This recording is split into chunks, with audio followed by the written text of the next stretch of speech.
네, 안녕하세요. 오늘 부동산 유튜브 채널을 살펴봤는데 부동산 관련돼서 대수롭지 않게나 아니면 이제 조금 지나면 올해 괜찮아질 거다. 이런 식으로 전문가라는 분들 그리고 부동산으로 유튜브 하시는 분들 이분들이 계속 그런 식으로 좀 가스라이팅을 하는 것 같아서 정확히 사실 전달하기 위해서 방송을 켰습니다. 내용 보시면 지금 현재 한국에서 존재하는 주택 관련된 시스템 전체 그림이라고 보시면 돼요. 나머지 사무실이나 지식 아니면 상가나 이런 것들은 일단은 포함이 안 된다고 보시면 되고요. 주택에 대한 부분들입니다. 주택을 제가 계속 스레드에도 썼지만 대한민국은 주택 부동산에 대해서 투자 가치가 없습니다. 본인들이 유튜브를 부동산으로 성공을 해서 그런 건지 아니면 본인들이 들고 있는 폭탄을 어떻게든 던지고 싶어가지고 그런 식으로 방송을 하는지 모르겠는데 계속 원론적인 거를 전혀 언급을 안 하세요. 그냥 뭐 지금 좀 힘든데 나아질 거다. 아니면 뭐 다 이제 망할 것 같다. 뭐 이런 얘기들은 좀 과장이다. 뭐 이런 식으로 방송들을 찍어서 제가 보기에는 잘 모르던가 아니면 아는데 모르는 척 하던가 그분들이 잘 모르진 않겠지 설마. 그래도 유튜브를 몇 년씩 하신 분들인데 부동산으로 돈 버셔가지고 지금 힘든 문제가 있는 상황을 정확히 알려줘야지 그게 제대로 된 방송이지. 아니면 유튜브를 왜 그렇게 하는지 모르겠는데. 하여튼 뭐 그런 분들 때문에 정확하게 팩트를 좀 전달을 해야 될 것 같아서 제가 지금 방송 켜서 지금 진행하는 거고요. 여러분들이 어찌됐든 한국에서 거주를 하시려면 이 세 가지 방법밖에 없죠. 전세로 들어가던가 아니면 월세로 들어가던가 아니면 매입을 하시던가. 일반적으로 이 세 경우 중에 하나일 겁니다. 근데 지금 중요한 건 보시면 여기 마이너스라고 제가 다 빨간색으로 마이너스 표시해 놨는데, 여러분들이 주택하고 관련된 것들을 사용을 하시던, 거주를 하시던, 뭐 임대를 주시던, 어떤 걸 하시던 이 마이너스는 전부 다 일어나요. 단 하나도 플러스가 없습니다, 여기에. 여러분들이 플러스가 있다고 생각하실 수 있는 게 여기 시세 차익 하나 딱 있는데, 시세 차익 빼놓고는 전부 다 마이너스예요. 여러분들이 월세를 산다고 하시면, 월세만 계속 나가겠죠. 월세를 살아서 뭐 다른 장점은 없지 않습니까? 돈이 아껴진다 뭐 이런 것들은 없기 때문에. 그러면 전세를 산다고 하셨을 때 여러분들이 뭐 현금으로 풀로 전세를 들어가서 살면 조금 낫겠지만 그게 아니라면 이제 대출이자, 은행에서 대출이자 받으신 거 내셔야 될 거고. 더군다나 요즘처럼 전세 사기라는 이 역전세라는 이 전세 사고 이런 것들 때문에 보증금이 어떻게 될지 모르죠. 여러분들은 보증금이 날아간다고 표현을 하는데 정확히는 보증금이 날아간 게 아닙니다. 그 집을 남의 집을 산 거랑 똑같은 거죠. 본인이 원하지 않아서 그런 거지. 어떻게 살든 사실은 마이너스예요. 그리고 여러분들이 유일하게 어떤 재산상의 이득을 취하려면 매입 방법밖에 없거든요, 주택은. 그럼 매입을 했을 때 기본적으로 매입한 다음에 하자마자 바로 취등록세 세금을 내고 뭐 그게 얼마 안 된다고 보실지라도 무주택자시라면 1주택 마련하는데 뭐 1점 몇 프로밖에 안 되죠. 그 취등록세 내시고 그다음에 이제 재산세를 내시겠죠, 매년. 재산세 내시면서 마이너스만 되는 겁니다. 그러면서 유일하게 사실은 장점이라고 하면 여러분들이 직접 거기에서 거주할 수 있다라는 거예요. 거주할 수 있는 거고 거주하시다가 나중에 시세 차익을 보고 이 집을 팔겠다. 그런 정도죠. 돈을 번다라는 건 이 시세 차익의 하나라고 보시면 될 것 같아요. 근데 시세 차익을 만약에 본다라고 하면 플러스가 분명히 돼야지 정상인데 이게 기간에 따라 다르죠. 아무리 그 주택을 하나 가지고 계셔도 양도세를 또 안 내려면, 그러니까 시세 차익에 대한 세금을 안 내시려면 그거에 따른 조건이 있습니다. 그 조건이 혹시라도 안 되면 양도세 내셔야 되는 거고. 그래서 어찌됐든 내 집에서 어떻게든 거주하셔야 되는 상황이 생기시, 투자하시는 분들은 뭐 이런 양도세를 안 내는 그런 매물들을 잘 찾아서 하시는 경우도 있는데 지금은 중요한 건 여기는 내 집 마련하신 분들은 무주택이라고 보시면 되죠. 내가 집을 이용을 해서 내가 돈을 벌 수 있는 방법은 지금 무주택자분들이 내 집 마련하는 거 외에는 없다라는 걸 설명을 드리는 거예요. 그럼 나머지 분들은 누구냐? 여러분들이 전세나 아니면 월세를 들어갈 때 여분의 주택을 가지고 있는 누군가, 여분의 주택을 가지고 있는 누군가가 여러분들한테 이제 세를 주는 거거든요. 그 누군가는 분명히 1주택자는 아닐 겁니다. 본인이 길에서 자려고 이 집을 세를 주지는 않거든요. 뭐 적어도 2주택자 정도는 되겠죠. 본인이 들어갈 집이 있던가. 아니면 진짜 주택이 하나밖에 없으면 세를 주고 본인은 또 다른 세를 들어간 거라. 어찌됐든 그런 형태가 될 텐데 만약에 누군가가 세를 준다라고 했을 때 내가 아닌 누군가라고 생각하십시오, 일단은. 누군가가 나한테 전세를 주면 지금 마이너스 들어가는 거 보십시오. 이분이 본인이 여러분들한테 전세를 주는 주택을 살 때 취등록세나 재산세는 당연히 냈던 거고 그 외에 소득세라는 게 있어요. 소득세, 전세조차도 소득세로 합니다. 전세 보증금을 그 이자에 대한 소득으로 보고 과세를 하는 거예요. 그래서 소득세도 내셔야 되고, 과태료라는 거는 물론 아무 때나 내진 않지만, 임대사업자가 아니면 과태료가 없을 수도 있지만, 임대사업을 하게 되면 임대사업자 같은 경우는 과태료를 내게 됩니다. 문제가 여러 가지 생겨요. 신고를 좀 늦게 한다거나 까먹고 안 했다거나 보증보험을 3개월 이내에 했다거나 굉장히 많은 조건들이 있어요. 그 조건들을 반드시 다 지켜야 됩니다. 그 조금이라도 실수하시면 바로 과태료. 과태료도 1, 200만 원이 아니에요. 최소 500만 원 이상 1, 2천만 원씩 나와요. 그리고 이제 종부세. 집이 많으신 분이라면 종부세. 임대사업자를 뭐 나중에 지금 내신 분들도 종부세를 냅니다. 어쨌든 종부세 세금 또 내야 되고 종부세가 우습게 보시면 안 돼요. 굉장히 많은 세금을 냅니다. 그리고 보증보험 전세기 때문에 보증보험을 반드시 가입을 해줘야 돼요.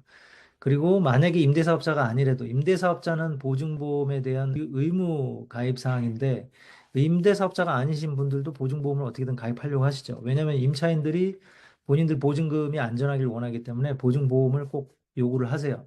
그래서 이 보증보험료 또 내야 됩니다.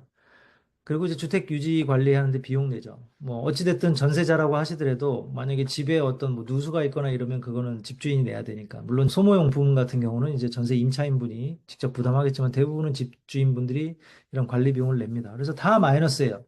전세를 주면 집주인은 아무것도 더 남는 게 없습니다. 이분들이 전세를 주는 이유는 단 한 가지.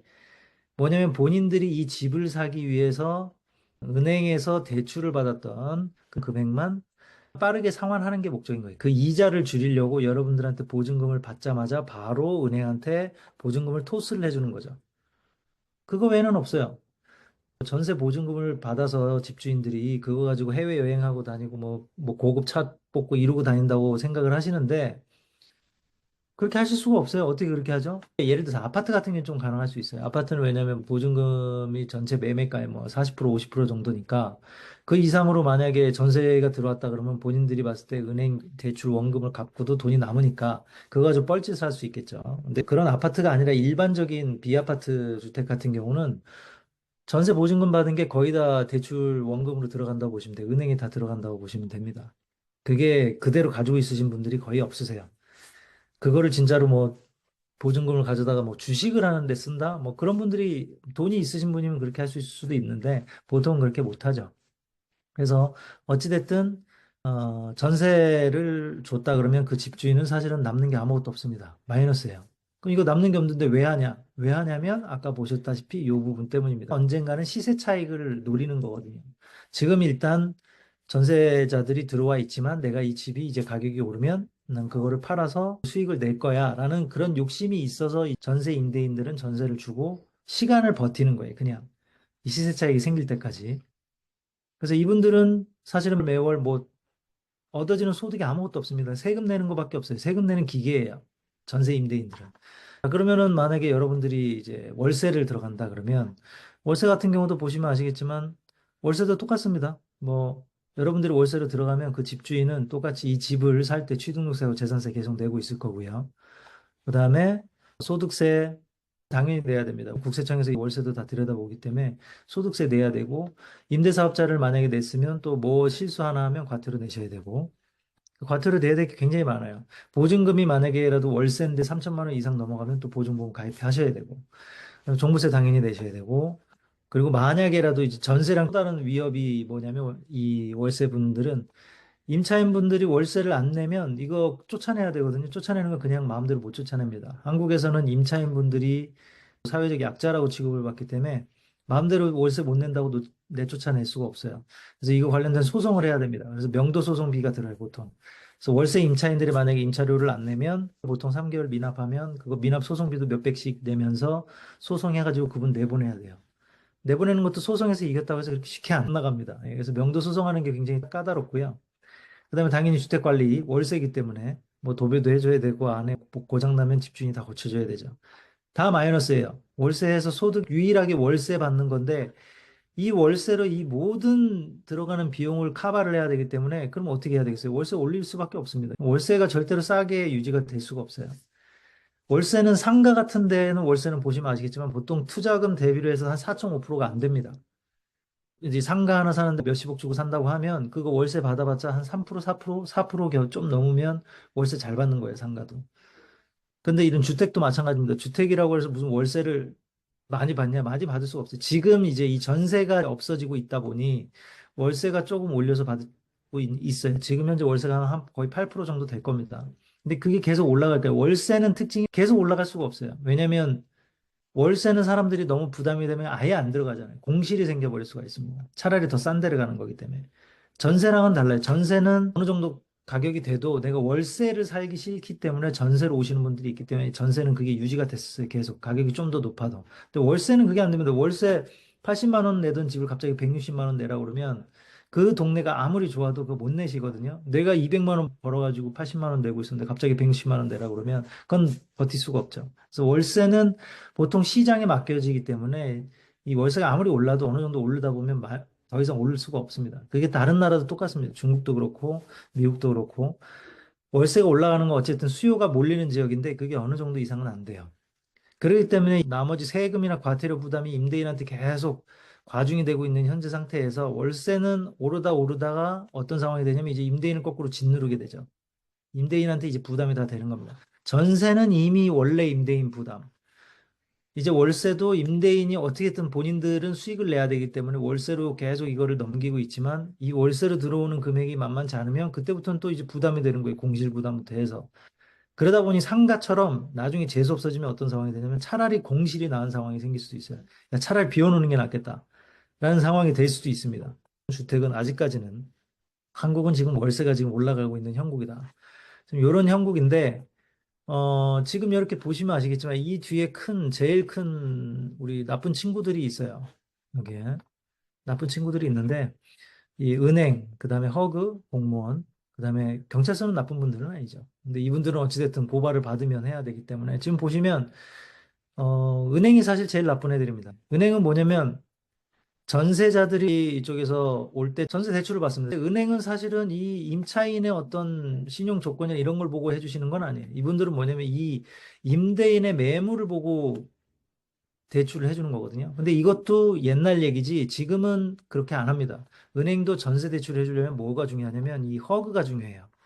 허그가 보증서를 끊어주면 그걸 가지고 그걸 기준으로 전세 대출을 해줍니다. 그래서 실제로는 은행이 대출해주는 금액은 가계부채로 자꾸 전세대출을 가계부채로 넣는데 가계부채로 넣을 거면 이 임대인의 가계부채로 해야 돼요. 근데 한국은 어떤 식으로 표현하냐면 은행이 전세대출을 해준 거를 임차인의 가계대출로 잡고 또 임대인이 보증보험을 가입을 했을 때 임대인이 마치 또 부채가 있는 것처럼 취급을 합니다. 그래서 어떻게 되냐면 2억짜리 집이면 총 4억의 부채가 생성이 되는 거예요. 임차인은 2억 대출을 받았고 임대인은 2억의 보증보험을 본인이 책임을 지고 있고 그래서 총 이 집이 2억짜리인데 4억의 가계대출이 생성이 되는 겁니다. 그래서 그걸로 계속 구라를 치는 거예요. 가계부채가 늘어난다고. 사실은 전세대출로는 가계부채 늘어나는 게 아니에요. 왜냐 이 임대인의 주택만 가지고 그걸 기준으로 대출해 주는 거기 때문에 그냥 임대인이 가지고 있는 대출이든 임차인이 가지고 있는 대출이든 둘 중에 하나일 뿐이죠. 근데 이거를 우리 은행 친구들이 은행권, 금융권 친구들이 아주 나쁜 짓을 하는 거고 자, 이 공무원, 국토교통부하고 그다음에 이제 기획재정부 쪽이죠. 그다음에 이제 금융권들 하고 연관된 뭐 금융위원회, 금융감독원 이런 친구들입니다. 공무원 쪽에. 이런 친구들이 허그라는 공사기업, 공무원도 아닙니다. 정확히는 이 기관을 이용을 해서 마음대로 시행령을 만들어 가지고 장난을 쳐 가지고 은행이랑 해서 무슨 짓을 하는 거냐면 대출을 가지고 노는 겁니다. 여기 지금 이렇게 왼쪽에 이제 번호로 표시해 드렸는데 전세 보증보험 조건 마음대로 변경하고요. 멋대로 변경했습니다. 그거에 대해서 무슨 뭐 충분한 국민들의 어떤 의견을 물어봤던 것도 아니고 본인들이 그냥 허그해서 허그 내규로 정했어요. 원래 150%인데 140% 줄여. 이유도 없어요. 이유는 뭐 무슨 전세 사기 든다 그러는데 전세 사기랑 이거 보증보험을 줄이는 거랑은 무슨 상관인가요? 아무 상관 없습니다. 그냥 본인들이 책임을 지기가 싫기 때문에 보증보험 조건을 멋대로 낮춰버렸어요. 그 다음에 중요한 건 뭐냐면 대출 이자는 멋대로 올렸죠. 이거는 뭐 본인들이 우리 은행권, 뭐 중앙은행에서 하시는 일이지만 중앙은행에서 이자율을 낮춰도 은행에서 안 낮춥니다. 대출 이자는 계속 그대로 고 이율로 지금 유지를 하고 있죠. 그리고 전세 대출 연장도 멋대로 판단합니다. 은행에서. 기존에 전세 대출 해줬는데 2년 후에 연장하려고 하면 집값이 떨어져서 안 돼요. 이런 얘기 합니다. 그러니까 사실은 대출해 줄 때는 마치 임차인의 정보를 신용평가나 이런 걸 통해서 해주는 것처럼 했지만 사실은 이 임대인의 집 보고 대출해 준 거거든요. 그걸 이제 와서 이제 시인을 하는 거죠. 집값이 떨어져서 전세 대출 연장 안 되는데요. 나가셔야 됩니다. 아니면 전세 보증금 더 낮추세요. 은행에서 이제 그런 짓을 하는 겁니다. 그렇게 하면서 허그에서는 거기에 맞게끔 보증서를 끊어주면서 서로 자기들끼리 윈윈하면서 하는 짓이죠. 근데 이게 자연스러운 것처럼 다른 유튜버 분들은 뭐 마치 집값이 떨어져서 자연스러운 것처럼 하는데 여러분들 집값 떨어졌나요? 아파트 안 떨어졌잖아요. 아파트 가격 매번 오른다면서요. 그 유튜버들 하는 얘기 들으면 뭐 이제 집값이 오르고 뭐 어쩌고 잠깐 집값이 횡보니 이런 얘기나 하시던데 집값은 떨어지질 않았어요. 집값은 계속 올랐습니다. 떨어진 건 누가 떨어뜨린 거냐면 이 공무원 친구들이 떨어뜨린 거예요. 공시지가를. 얘네들이 자기들 멋대로 국토부에서 공시지가를 떨어뜨려 버립니다. 그것도 5년 전 시세로. 5년 전 시세로 그냥 떨어뜨려 버려요. 집값을 강제로. 그러다 보니까 시세가 떨어진 거고 중요한 건 아파트 사시는 분들도 그걸 잘 모르세요. 아파트는 뭐 본인들이 신경 안 쓰니까 그런데 비아파트 같은 경우 이걸로 5년 전 시세로 돌아가면 폭탄을 맞은 거예요, 이게. 2023년도에 그렇게 폭탄을 맞기 시작해서 2024년도도 그렇게 됐고 지금 서울 시내에서 비아파트가 이제 아파트가 조금 더 많을 거고 비아파트가 아마 40% 정도 될 겁니다. 전체 주택 수의 40 몇 프로 정도 될 텐데 아파트만 남겨놓고 비아파트는 폭탄을 맞았어요. 서울에서. 지금 그냥 전부 다 말 그대로 경매로 넘어가는 상황인 겁니다. 경매가 자연스럽게 부동산에 투자를 했는데 부동산의 가격이 자연스럽게 떨어져서 투자 실패로 이어지고 이런 게 아닌 거예요. 그냥 얘네들 공무원들 국토부에서 멋대로 공시지가를 떨어뜨려가지고 집값은 오르고 있는데 지들은 공시지가를 떨어뜨린 거예요. 그 이유는 단순하죠. 왜냐? 아파트들의 종부세를 아껴주기 위해서 공시지가를 떨어뜨린 거예요, 일부러. 그러면서 비아파트들은 5년 전 시세로 돌아가 버리니 전세 보증금도 몇 천만 원을 그냥 물어줘야 되는 거예요. 집값이 떨어져서 그런 게 아니라 강제로 이 공무원 애들이 숫자를 바꾼 것 때문에. 얘네들이 멋대로 바꾼 거예요. 그냥. 아무런 뭐 무슨 법적인 조치가 없습니다. 얘네들이 입법부가 아니라 행정부기 때문에 이건 시행령도 아니에요. 공시지가는 그냥 지들이 무슨 부동산 무슨 원 하는 애들이 지들이 멋대로 숫자 정해가지고 그냥 땅값을 매겨주는 거거든요. 그 공시지가를 5년 전으로 하면서 폭탄이 떨어진 거죠. 그렇게 하면서 지금 이 모든 일들이 생긴 겁니다. 그래서 요 지금 위에 누군가라고 돼 있는 이 두 분들은 무슨 일이 생겼냐면 집을 큰일인데 주식이라고 그러면 이렇게 주식이 떨어져서 강제로 떨어뜨렸든 뭐였든 떨어졌으면 손절이라도 해야 되는데 이건 손절도 못 해요. 왜냐? 팔려고 하면 주택 매도 시에 과태료가 3천만 원이 납니다. 집을 못 팔아요. 팔려면 다른 임대사업자한테 팔아야 돼요. 만약에 임대사업자가 아니신 분들이 팔 수가 있겠지만 중요한 건 임대사업자가 아니신 분들이 팔 때 여기에 보증보험이 이미 가입이 돼 있잖아요. 그럼 누군가가 그 보증보험을 책임을 지셔야 되는 거예요. 다른 분들한테 부채를 넘기는 거기 때문에 다른 분들이 그거를 쉽게 매입을 할 수가 없죠. 비아파트는 말 그대로 지금 그냥 주택 자체를 매수 매도를 못하게 해놓은 상황이에요. 시장이 안 좋아서 매수 매도를 못하는 게 아니라 아예 그렇게 못하게 막아놓은 겁니다. 지금 법적으로. 그 다음에 보증보험 같은 경우는 더 재밌죠. 보증보험은 뭐냐면 법적으로 임대사업자는 보증보험 무조건 가입해야 돼요. 그런데 아까 얘기했듯이 국토부에서 야 너희들 보증보험 무조건 가입해야 돼. 하지만 너희들은 가입할 수 없어. 왜냐? 시세를 5년 전에 돌렸으니까. 뭐냐면 강제로 사유재산을 가격을 깎아놓은 거예요. 본인들이 깎아놓고 전세 임차인들을 위한 보증보험조차도 가입을 못하게 막아버린 거예요. 무슨 얘기냐면 더 이상 계약을 연장도 못하는 겁니다. 원래 2억의 임차인이 살고 있었으면 이제 올해는 2억에 못 살아 1억 5천으로 전세보증금을 깎아야 돼요. 임차인은 전세보증금이 깎인다고 좋아할 수도 있는데 중요한 건 이걸 깎아줘야 되는데 5천만 원을 임대인이 내놓을 수가 없으면 은행이 찾아가서 대출을 받으려고 해도 은행이 대출 안 해줍니다. 그 차액 5천만 원만 주시면 제가 임차인한테 주고 전세 계약 연장할게요. 이런 거 없어요. 은행에서 대출 안 해줘요. 그러면 제2금융권 가냐? 제2금융권 안 해줍니다. 사채업자가 되는데 지금 사채업자들도 이런 전세 보증금에 대한 대출을 안 해줘요. 전세 보증금 반환 대출이라고 해서 뭐 그런 거를 만들어주겠다고 했는데 다 구랍니다. 단 한 명도 비아파트는 그런 전세 보증금 반환 대출을 받으신 분들이 없어요. 전부 다 아파트나 가능한 거죠. 왜냐면 아파트는 전세가율이 40% 50%이기 때문에. 거기는 보증금을 내줘도 대출을 받아서 내줘도 어느 정도 충분히 한도가 있기 때문에 되지만 비아파트는 가격을 5년 전으로 해놨는데 대출받을 공간이 없죠, 아예. 그래서 대출을 못 받아요. 그러면 무슨 얘기냐면 자, 이제는 너희가 만약에 전세 비아파트인데 전세자를 거기에 들여놨던 집이면 너희는 무조건 경매행위야. 다른 게 아무것도 없어요. 경매로밖에 못 넘어갑니다. 누구한테 팔면 되지 않냐? 아까 말씀드렸잖아요. 팔면은 과태료가 3천만 원이에요. 그럼 예를 들어서 거기가 집에서 전세 보증금을 누군가가 받고 나갔다. 그럼 공실이 됩니다. 그럼 공실이 되면 어떻게 돼요? 공실이 되면 누군가 들어와야 되는데 누군가 들어오기 전에 이미 이 허그에서 그 공실이 된 곳에 대한 보증금을 내줬기 때문에 이 친구들이 거기를 잡아놓고 있는 상태예요. 경매에 넘기기 위해서. 그럼 거기까지도 사실은 개인의 어떤 투자에 대한 실패 정도에 대한 책임이다라고 하면 이해해 줄 수 있는데 중요한 건 그걸로 끝나지 않아요. 왜냐? 은행이나 허그 공무원이나 이런 친구들이 무슨 짓까지 하냐면 경찰서에도 사기꾼으로 고발을 해요. 왜냐? 정세 사기라는 프레임을 씌워서. 이 임대인들은 예를 들어서 이분들 나이 뭐 여기 누군가라고 써 있는 이분들 나이 얼마 안 되신 분들이 뭐 돈이 남아가지고 이렇게 하시는 분들도 있겠지만 대부분은 연세 드신 분들이 집 하나나 두 개 가지고 어떻게든 임대차 수익을 얻어보려고 하셨던 분들이 많아요. 물론 저처럼 다주택자들도 있지만, 갭 투자로 몇십 채 하신 분들도 있지만, 그렇지 않은 분들도 있습니다. 그분들 같은 경우는 중요한 건 집 하나 했다가 갑자기 이 집 하나 보증금 3, 4천만 원 빼줘야 되는데 돈이 나올 데가 없으니까 한 번에 갑자기 이분들이 갑자기 사기로 고발이 되는 거예요. 그래서 이분들이 살자를 하시거나 여러 가지 문제가 생겨가지고 지금도 수많은 사건, 사고가 생깁니다. 여러분들은 임차인들만 그런 상황이 생긴다고 생각하시는데 임대인분들도 그러고 있어요. 자, 그러면 여기 누군가가 보셨을 때 다른 사람 얘기 같나요? 여기 여러분들이 집을 매입을 하고 혹시라도 거기서 이사를 가겠다거나 아니면 내가 자녀가 있어서 집을 하나 더 사겠다거나 뭐 그런 상황이 생겨버리시면 여러분들도 바로 이 누군가가 되는 겁니다. 물론 그 정도도 생각 안 하시는 분 있어요. 난 아니야. 집 하나만 사서 평생 살 거야. 그런 분들도 있을 수 있는데 그렇게 뭐 한 치 앞도 안 보고 생각하시는 분들보다는 대부분은 집을 하나 사겠다고 하면 아, 내가 이 집을 샀으면 이게 언젠가는 세를 주거나 팔 수도 있겠네라는 정도는 생각하시고 사는 거거든요. 그럼 여러분들은 언제든지 이 역할이 되는 거예요. 여기 있는 누군가라는 역할. 그럼 여러분들이 이게 된 순간 나는 그냥 주택 하나 더 사가지고 자식한테 물려주려고 하나 샀는데가 되는 순간 또는 우리 자녀가 다 커가지고 이제 분가시켜 주려고 하나 샀는데라는 순간이 되면 여러분들이 이 수많은 마이너스를 직접 다 경험을 하셔야 돼요. 그렇기 때문에 보통은 이런 거를 제대로 계산하는 분들이 대부분이기 때문에 내가 미치지 않고서야 집을 여러 개를 살 이유가 없어진 거예요, 이미.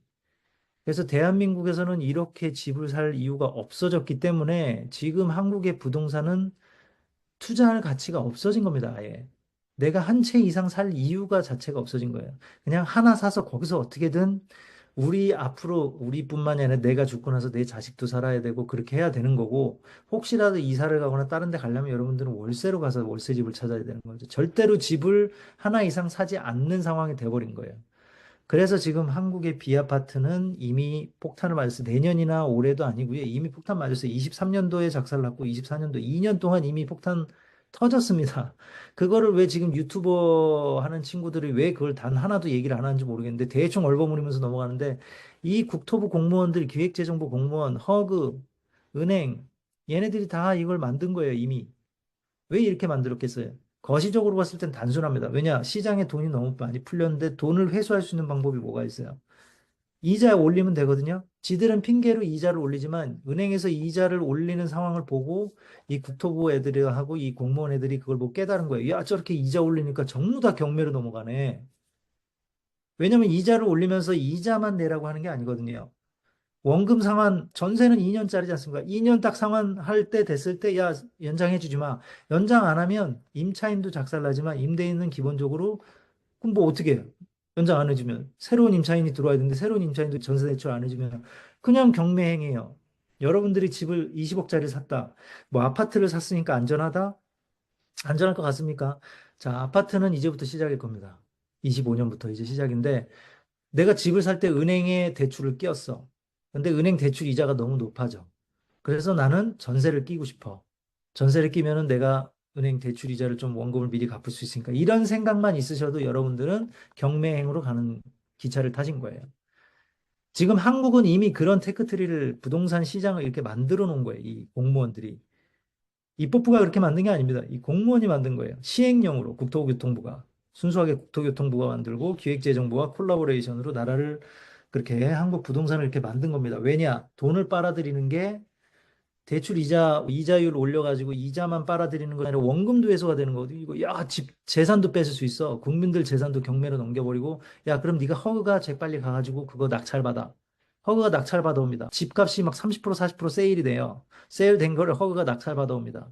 그거 가지고 본인들이 재개발해가지고 그거에 대한 시세 차익은 누가 남기겠어요? 당연히 지들이 가져가죠. 결과적으로 지들 돈 벌려고 하는 거예요, 공무원들이. 여러분들이 봤을 때 뭐 무슨 이게 잘 모르시는 분들은 이걸 정치하고 연결시키는데 입법부에 있는 친구들은 이런 걸 알지도 못해요. 잘 알지도 못하고 그 친구들은 집 이미 진작에 집 하나로 바꾸셔가지고 그냥 뭐 본인들만 살고 있죠. 세도 안 주고. 그런 상황이기 때문에 이거는 행정부가 지금 이렇게 만들어 놓은 겁니다. 허구와 국토교통부가. 그래서 이런 상황을 아시는 분들이면 당연히 미치지 않고 사질 않죠.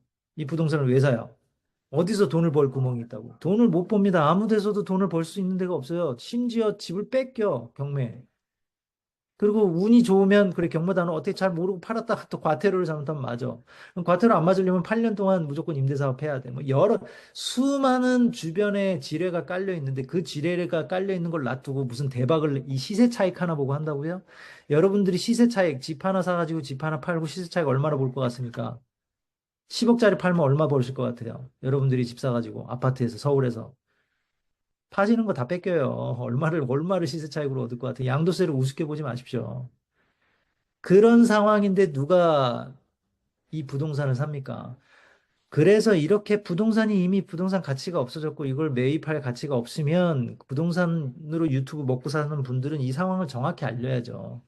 폭락론자애들은 맨날 그 뭐 아파트 단지 쫓아다니면서 여기가 뭐 몇 억이 빠졌고 그런 컨텐츠나 만들고 있고 부동산으로 해가지고 한창 이제 돈 벌어가지고 경제 유튜버처럼 하는 분들은 뭐 지금 뭐 상황이 어쩌니 이제 좀 있으면 괜찮아질 거라느니 뭐 상황은 심각한데 뭐 아파트는 어쩌고 비아파트는 얘기도 안 해 안 꺼내 일부러 슬며시 피합니다. 비양심적인 거죠. 예, 굉장히 비양심적이거나 아니면 진짜로 모르거나 이런 일들이 생긴 걸 모를까요? 서울 지역에서 절반이 이 일이 생기고 있는데 비아파트에서 2년 동안 생겼는데 이걸 모르고 있다고요? 모를 수도 있겠죠. 예, 모를 수도 있겠지만 제가 보기에는 모른 척 하는 거다. 모른 척하고 본인들 유튜브 채널을 유지를 하려면 부동산 컨텐츠를 계속 만들어야 되니 막 이런 상황에서 뭔가 자기가 알고 있는 것처럼 여러 가지 얘기를 해야 되니 그런 컨텐츠를 생산하시는 거고 그렇게 하시면 안 됩니다. 지금 부동산은 여러분들이 매입을 하시는 순간부터, 자, 여기 하나. 여러분들이 매입을 하시는 순간부터, 내 집이 생기는 순간부터 여러분들은 3대는 그걸로 물린다라고 생각하시면 돼요. 내 집에 물리는 겁니다, 그럼. 그럼 전세를 들어간다? 전세는 당연히 뭐 남아있지도 않아요. 전세, 뭐 아파트에 들어가시든지, 아파트도 이제 똑같은 이 일들이 생길 거거든요. 근데 뭐 전세를 들어가시는 게 그나마 유일한 방법은 월세인데, 월세가 또 오르고 있죠, 계속. 월세는 오를 겁니다, 어느 정도는. 물론 지붕이 있어요. 월세는 어느 정도 이상 뚫을 수는 없는데, 월세 오를 때까지는 또 그 고통을 감내하시면서 여러분들 월세 사시든지. 근데 만약에 매입을 하시면 겨우 집 하나 매입해서 거기서 평생 사시겠다. 오케이. 거기까지는 그나마 괜찮습니다만 그거를 뭐 시세 차익을 얻고 뭐 이런 고통을 하시려면 여러분들이 여러분의 자녀까지도 고통을 감내를 하셔야 돼요.